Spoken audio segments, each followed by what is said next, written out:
Hello, Football Nation. This is Ziki here, and I'm back again. And of course, it's very unfortunate that the mighty Warriors of Zimbabwe have failed to qualify for the 2026 Women's Africa Cup of Nations after being eliminated by Angola. Now we know that in the first leg of the qualifiers, Zimbabwe were away to Angola, where they lost 2-1.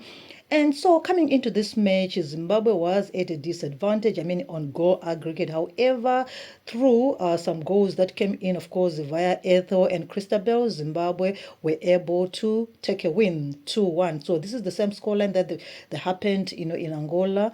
And this time around, it was in favor of Zimbabwe. But that wasn't enough because the moment they allowed Angola to score, that was when everything turned wrong because the aggregate went on 3-3. So failing to break that tie and Zimbabwe failing to score more goals, it meant that they had to go into a penalty shootout to find a clear winner, one who was supposed to be moving on to the next round of the qualifiers. So, well, Zimbabwe, like I said, they played very well, of course, into the penalties.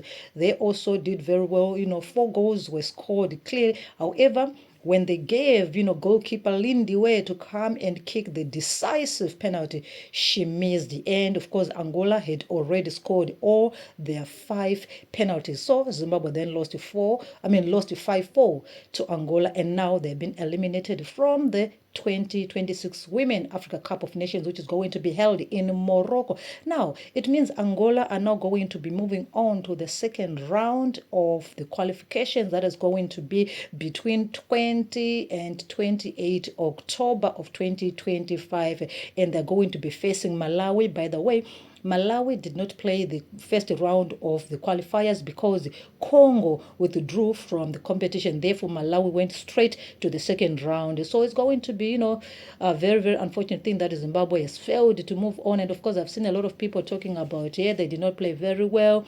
They need to change the goalkeeper. They need to change the coach. But all I can say is they really played very well, but it just wasn't their day. And also, unfortunately, they couldn't, utilize all the chances that they got for them to score more goals. Hence, finding themselves being out of the other teams, okay, that have also moved on. We can talk of Uganda.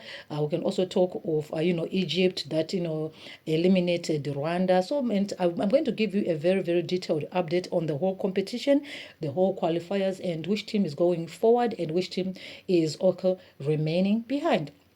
Speaking of which, I've already spoken about Vanyana of South Africa, whom I said are not playing in the first round of the qualifiers well because they are ranked higher by FIFA. Like I said, teams that are ranked between 1 and 6 on FIFA rankings are not playing in the first round of the qualifiers. They're going to be joining in the second round. That is going to be in October of 2025. I am talking of South Africa, Nigeria, Zambia, Ivory Coast, Cameroon, and Ghana. These teams currently they've been playing international friendlies, training and preparing for the next round. Okay, so this is all I had for you. Is very unfortunate for Zimbabwe, and I feel so bad for Lindy, where she is very young. I saw how she was very heartbroken. Imagine being the one to be blamed for not qualifying to such a prestigious tournament. People, as your playmates, they might understand you, other sportsmen might understand you, but for the ordinary person,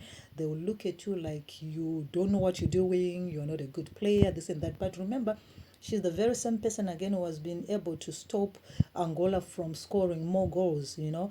She is the very same person, and this was just one unfortunate thing that happens in football. So we say better luck next time to Mighty Warriors. For now, we